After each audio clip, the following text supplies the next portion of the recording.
L'info écho avec Capital. On commence avec le chiffre du jour. 48%, c'est le taux de Français qui réclament la démission d'Emmanuel Macron. C'est ce qui ressort d'un sondage YouGov réalisé entre le 4 et le 5 décembre. Parmi les 35-55 ans, la proportion monte même à 57%, contre 40% pour les jeunes de 18 à 24 ans. Et ce n'est pas tout, puisque plus de la moitié des Français souhaitent aussi que l'Assemblée nationale soit simplement dissoute. Alors que le doute règne encore sur des possibles manifestations ce samedi, 57% des Français se disent gilets jaunes. Le coup de gueule du jour est poussé contre les organisations patronales.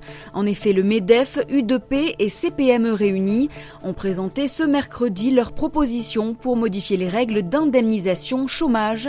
Leur but, faire des économies en diminuant la période de référence légale du calcul des droits au chômage.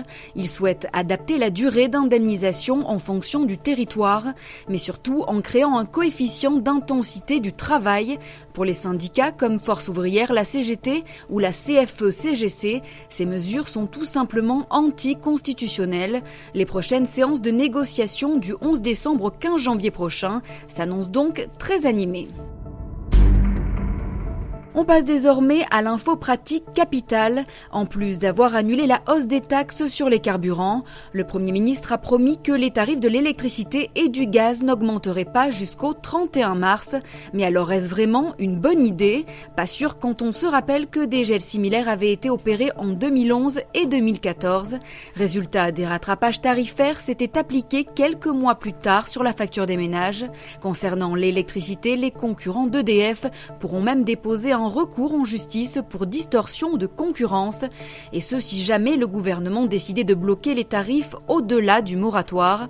Pour le gaz, le gouvernement a décidé de geler l'augmentation de taxes qui était prévue pour le 1er janvier, mais elle devrait bien grimper à l'issue du moratoire, entraînant donc une hausse mécanique sur la facture, en espérant donc que les prix du marché n'augmentent pas d'ici là.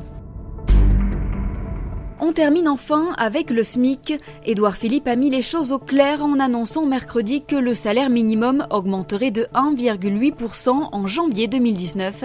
Cette déclaration intervient après la mini-polémique déclenchée par ses propos de la veille. Le Premier ministre avait en effet alors évoqué une hausse de 3%, mais qui englobait aussi la baisse des cotisations patronales et la hausse de la prime d'activité en novembre dernier. Le tout sans compter que son augmentation s'est donc déjà fait ressentir et que tous les SMICards n'en sont pas bénéficiaires. C'était l'Info écho avec Capital.